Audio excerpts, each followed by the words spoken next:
Hello friends, automobile info only की इस video में मैं रवि आज आपके सामने कंपैरिजन लेके आया हूं दो बाइक्स का, जो कि दोनों बाइक्स की प्राइस जो है ऑलमोस्ट सेम के आसपास आती है, ऐसा लोग बोलते हैं। और इन दोनों बाइक्स में लोग ज़्यादा कंफ्यूज होते हैं, लेकिन मुझे जो है 12,000 रुपये का डिफरेंस दिखाई देता है एक शोरूम में, क्योंकि इसके एक शोरूम प्राइस जो है एक 52-53 के पास आता है और इसका एक शोरूम प्राइस एक 40-41 के आसपास आता है। तो डिफरेंट स्टेट में डिफरेंट एक शोरूम प्राइस होता है, इसलिए मैंने थोड़ा सा वेरिएबल बताया है। तो अब आ जाते हैं कि इन दोनों बाइक्स के कंपैरिजन में दोनों बाइक्स में से कौन सी आपको लेनी चाहिए, कौन सी आपके लिए वैल्यू फॉर मनी होती है, आपका राइडिंग स्टाइल क्या है, आप किस तरीके से इसको चलाना चाहते हैं, क्या यूज़ करना चाहते हैं, किस जगह पे यूज़ करना चाहते हैं, ये सब कुछ पे आपकी बाइक्स वेरी कर जाती है। आपका बाइक का सिलेक्शन जो है वो वेरी कर जाएगा। तो उसी अनुसार मैं आपको बताऊंगा कि आपके लिए बेसिकली हर एक पर्सन टू पर्सन बाइक अलग अलग होनी चाहिए। हर पर्सन टू पर्सन बाइक की सर्विस, मेंटेनेंस, यूज़ अलग अलग होता है। तो उसी अनुसार मैं यहाँ पे कंपैरिजन करूँगा। इसके स्पेसिफिकेशन ज़्यादा मैं आपके लिए सूटेबल है कि नहीं, आपके लिए वैल्यू फॉर मनी है कि नहीं, उस पर ज़्यादा फोकस करूँगा। तो मेरा इसी टाइप का कुछ टॉपिक और सब्जेक्ट आज का है। दो एक तरफ हम देख लेते हैं, एक 250 सीसी बाइक है, एक तरफ हमारे पास 155 सीसी बाइक है।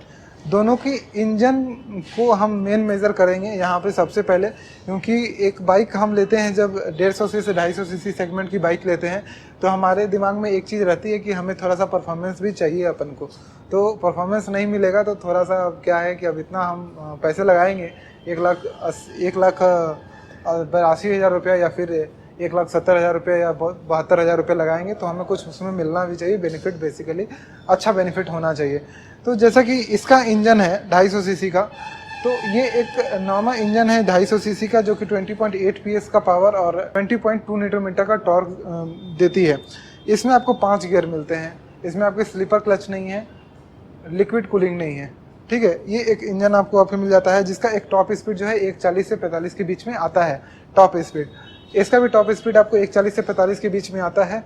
इसमें आपको मिल जाती है लिक्विड कूल्ड इंजन है। ये 155 सीसी का इंजन होने के बावजूद भी इसका जो पावर फिगर है वो 18.5 पीएस का आपको पावर मिलता है और 13.9 न्यूटन मीटर का टॉर्क मिलता है। इसका पावर के साथ जो आरपीएम है वो 10,000 का लिमिटर है, तो इससे आपकी बाइक ज़्यादा टॉप स्पीड तक कवर कर पाती है, जिसके कारण मैं इसके टॉप स्पीड को आपको 140 के आसपास बताया करता हूँ। इसके भी 140 टॉप स्पीड आप मान सकते हैं, इसके भी 140 टॉप स्पीड मान सकते हैं। हालांकि ये टॉप स्पीड एवरीवन यानी सब कोई कवर नहीं कर पाता। ये जो एक्सट्रीम राइडर्स होते हैं, जो जान पे खेल के दम जाते हैं, वही लोग ज़्यादातर कवर कर पाते हैं टॉप स्पीड। टॉप स्पीड से आपको क्या बेनिफिट है? टॉप स्पीड से हमें ये बेनिफिट मिलता है कि हमारी बाइक 100 या 120 की स्पीड में कितना ज़्यादा स्मूथ रन पाएगी। जितना ज़्यादा टॉप स्पीड होता है उतना ज़्यादा हमारा बाइक 100 या 120 की स्पीड के आसपास में स्मूथ रन कर पाती है। तो ये दोनों चीज़ आपको यहाँ पे मिलेगी। अब उसके बाद इसमें ज़्यादा क्या बेनिफिट मिलता है? इसमें आपको स्लीपर क्लच मिल जाता है, जो कि इसमें आपको नहीं मिलेगा। इसमें एक टेक्नोलॉजी यूज़ की जाती है इसके इंजन को फास्टर एंड फास्टर बनाने के लिए, जिसको हम बोलते हैं VVA technology, variable valve actuation. वो टेक्नोलॉजी MT-15 में है, जो कि इसमें आपको नहीं मिलता है। ये आपको बता दूं वही इंजन है, बहुत सबको ऑलमोस्ट पता ही होगा, ये वही इंजन है जो आपको यामाहा R15 V3 में मिलता है, जिसको लोग एज अ लेजेंड बाइक मानते हैं। 155 सीसी सेगमेंट में, 150 सीसी सेगमेंट में ये बाइक भी ऑलमोस्ट लेजेंड ही है कि 18.5 का पीएस का आपको पावर और टॉर्क निकालती है। हालांकि KTM अगर 150 सीसी में आती है, अगर लॉन्च करती है, तो सिर्फ वही होगी एक लौती जो कि इसको टक्कर दे पाएगी। लेकिन फिर उसका प्राइस सेगमेंट, क्योंकि वो ज़्यादा रखती है हमेशा, तो प्राइस सेगमेंट उसका ज़्यादा हो जाएगा। लेकिन फिर भी एक वही आ पाएगी, लेकिन अभी अवेलेबल है नहीं, तो हम उसमें को मान नहीं सकते हैं। तो अब हम आ जाते हैं बेसिक और थोड़ा डिटेल में। इंजन पे ही अभी बहुत सारी जानकारी बाकी है। जैसे कि ये आपका 5 गियर ट्रांसमिशन है, ये आपका 6 गियर ट्रांसमिशन है। तो कहीं ना कहीं एक पोजीशन पे जाके आपको 5 गियर ट्रांसमिशन वाली बाइक छठा गियर का डिमांड करती है कि अब मुझे एक और गियर और चाहिए। लेकिन यहाँ पे क्योंकि आपको 6 गियर ट्रांसमिशन मिलती है, तो वो डिमांड जो है कहीं ना कहीं पूरा हो जाता है। दूसरी चीज़ है कि इसमें जो, जैसे कि एक चीज़ मैंने बताया कि कूलिंग सिस्टम दोनों का अलग है। इसमें आपको वाइल्ड कूल मिलता है, मतलब वाइल्ड आपके आगे के जो फिन्स में, यानी कि ये जो आपका एक रेडिएटर लगा हुआ है, छोटा सा एक जो पार्ट होता है, उसमें आपका वाइल्ड जाती है आपको राइट हैंड साइड से ज़्यादा अच्छा दिखा पाऊंगा मैं, बहुत लोग इसको जानते भी होंगे। तो वाइल्ड जो है वो ऊपर यहाँ पे जाती है इसमें और ठंडी होती है, लेकिन वो चीज़ सेम इसमें जो है ये कार का जैसे सिस्टम होता है उसी तरह बनाया रहता है। एक कूलेंट जो है आपके पूरे इंजन कंपार्टमेंट के बॉर्डर्स पे घूमता है, जिससे आपका इंजन जो है जल्दी जल्दी ठंडा हो रही होती है। तो मैं आपको बता दूं कि ये इंजन टाइप ही ऐसा है। ये जो इंजन इस तरह की होती है 6 गियर ट्रांसमिशन वाली, ये इंजन होती ही ऐसी है कि इसको लिक्विड कूलिंग का मतलब उतना ज़्यादा कूलिंग चाहिए ही होता है, क्योंकि ये हीट जल्दी होती है, गर्म जल्दी होती है नॉर्मल मुकाबले। इसलिए इसमें फुल्ली सिंथेटिक ऑयल भी यूज़ किया जाता है। बेसिकली रिकमेंडेड जो इंजन ऑयल है इसका वो 1300 रुपये का आता है, लेकिन अगर आप बेसिकली लोग मीटर का 600-700 रुपये वाला डाल लिया करते हैं, लेकिन जो रिकमेंडेड आता है वो 1300 रुपये का इंजन ऑयल इसका आता है। लेकिन इसके इंजन ऑयल थोड़ा सस्ता आता है, आप फुल्ली सिंथेटिक 500-600 वाला इंजन ऑयल आराम से इसमें डाल के इसको चला सकते हैं। तो ये उतना ज़्यादा गर्म नहीं होती है। ओवरऑल इसका मेंटेनेंस कॉस्ट भी कम होता है, क्योंकि इसका इंजन जो है वो इसमें कूलेंट भी यूज़ नहीं होता है, और जो इंजन ऑयल भी यूज़ होता है वो थोड़ा सा आप उतना हाई हेवी क्वालिटी का नहीं यूज़ करना होता है जितना हेवी क्वालिटी का इंजन ऑयल इसमें आपको यूज़ करना होता है। तो ये एक मेजर डिफरेंस आता है। तो थोड़ा सा मेंटेनेंस कॉस्ट के मामले में ये इंजन ज़्यादा मेंटेनेंस मांगेगी आपसे इस इंजन के मुकाबले। फिर डिफरेंस आ जाता है हमारा कि हम दोनों बाइक को जब चलाएंगे तो हमें कैसा कैसा फील होगा, और किस किस लोगों को कैसा कैसा फील होगा। तो ओवरऑल अगर आप सोलो चलना चाहते हैं, मोस्ट ऑफ द टाइम ज़्यादातर समय अगर आप अकेले चलना चाहते हैं तो आप इस बाइक के साथ चल सकते हैं, क्योंकि इस बाइक में एक सीट तो बड़ा मिलता है ऑलमोस्ट सोलो के बराबर कि आप अकेले उसमें चल सकते हैं। लेकिन सेकंड जो सीट मिलता है वो उसका साइज थोड़ा आपको छोटा नज़र आएगा। तो एज अ फैमिली के पर्पस से तो ये बाइक उतना ज़्यादा प्रैक्टिकल नहीं नज़र आता है। एज अ मतलब फैमिली की तरफ से उतना प्रैक्टिकल नहीं नज़र आता है। और साथ ही साथ इसकी भी सीट का जो ओवरऑल साइज़ है, जो राइडर का साइज़ है वो भी कम है, लेकिन यहाँ पे राइडर का सीट का साइज़ भी अच्छा खासा मिलता है। पिलियन भी आराम से यहाँ पे आराम से बैठ सकता है, अगर उसके हाथ में बच्चा भी हो या फिर कुछ छोटा सामान भी हो तो भी वो आराम से बैठ सकता है। ओवरऑल साइज़ की अगर बात करें तो इसका साइज़ ज़्यादा बेहतर मिलता है। तो अगर आप एक फैमिली पर्पस से भी यूज़ करना चाहते हैं बाइक को तो डेफिनेटली आपको इसको लेना चाहिए। लेकिन क्योंकि वो कम सीसी के इंजन है, 150 सीसी के इंजन है, ये 250 सीसी के इंजन है, तो थोड़ा सा आपको माइलेज में जो डिफरेंस मिलता है, तो जो सर्विस का जो शेड्यूल होता है उसके अनुसार जब माइलेज का आप देखिएगा, माइलेज को निकालिएगा तो माइलेज और सर्विस, तो उसमें आपको ज़्यादा माइलेज मिल जाएगा, इसमें आपको कम माइलेज मिलेगा। वो 5 से 8 किलोमीटर का डिफरेंस आ सकता है माइलेज में, 10 किलोमीटर तक का डिफरेंस आ सकता है आपके माइलेज में। तो जितना ज़्यादा आप माइलेज में जो पेट्रोल का पैसा जो बचाइएगा उसमें वो आपका वो मेंटेनेंस खा जाएगी। जो इसमें आप पेट्रोल ज़्यादा बढ़ाइएगा वो ये मेंटेनेंस, क्योंकि ये कम लेगी उसके मुकाबले, तो ये कम मेंटेनेंस के कारण ये आपका वो पैसा बचा लेगी। तो ओवरऑल मुझे लगता है कि रनिंग कॉस्ट जो है आपका ऑलमोस्ट सेम ही आने वाला है। अगर आप उसको भी लेते हैं, इसको भी लेते हैं, दोनों में से किसी को भी लेते हैं तो ऑलमोस्ट आपका आसपास का ही रनिंग कॉस्ट आएगा, जब बहुत कम 19-20 का ही अंतर आएगा, क्योंकि इसका मेंटेनेंस कॉस्ट कहीं ना कहीं आपको ज़्यादा देखने को मिलेगा। स्लीपर क्लच और ये सब होने से अगर आप बहुत ज़्यादा स्पोर्ट्स के पर्पज से यूज़ करना चाहते हैं, स्ट्रीट फाइटर की तरह यूज़ करना चाहते हैं, तो कहीं ना कहीं आपके लिए MT-15 बेहतर होगी। इसका एक बहुत बड़ा कारण ये भी है कि MT-15 को हैंडल करना बहुत आसान है, क्योंकि बहुत ही हल्की बाइक है। इसको यूज़ करना मतलब आप इसको देख सकते हैं, इसके हैंडल को मैं मतलब मूव कर रहा हूँ, टायर प्रोफाइल दोनों का आगे का सेम ही है, लेकिन देखिए इसका कितना आसानी से मूव हो रहा है।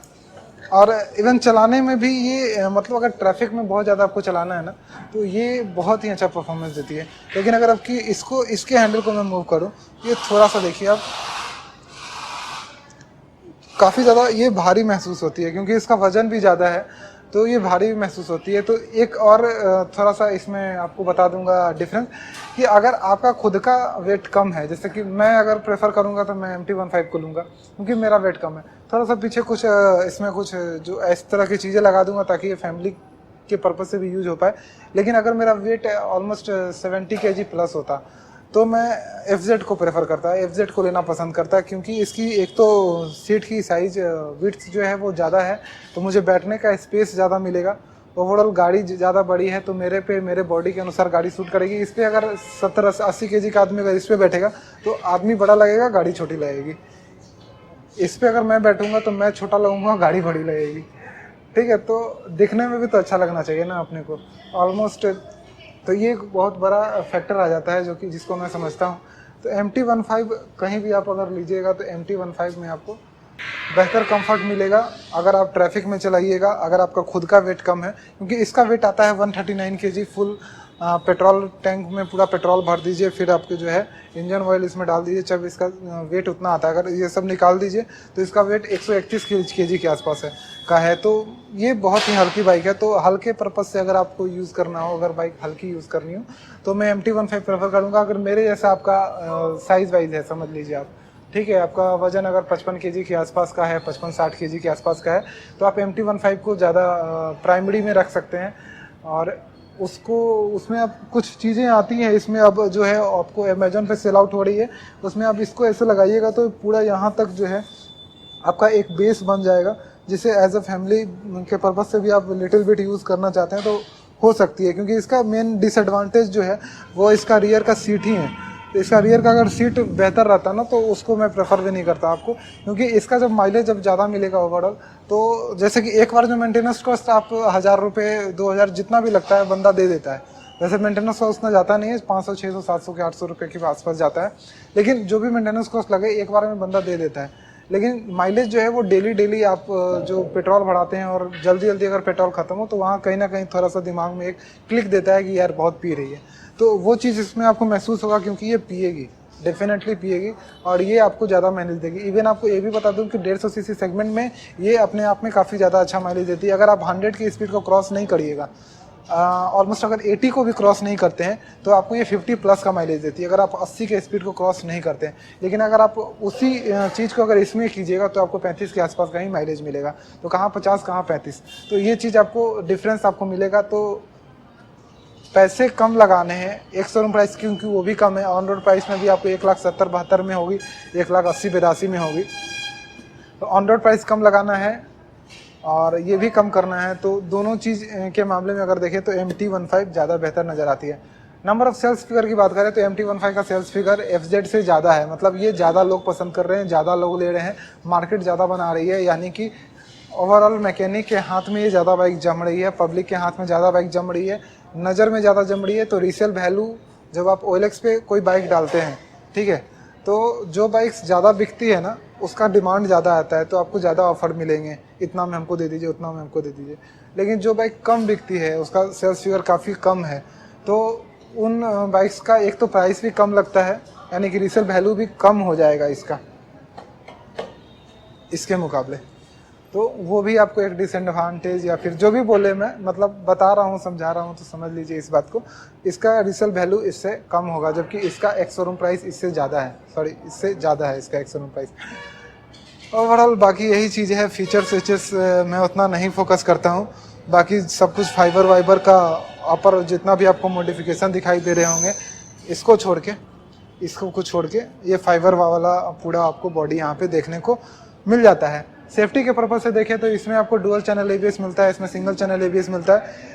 अब ऐसा क्यों किया गया है मुझे नहीं पता, लेकिन MT-15 में डुअल चैनल ABS होता तो बेहतर होता।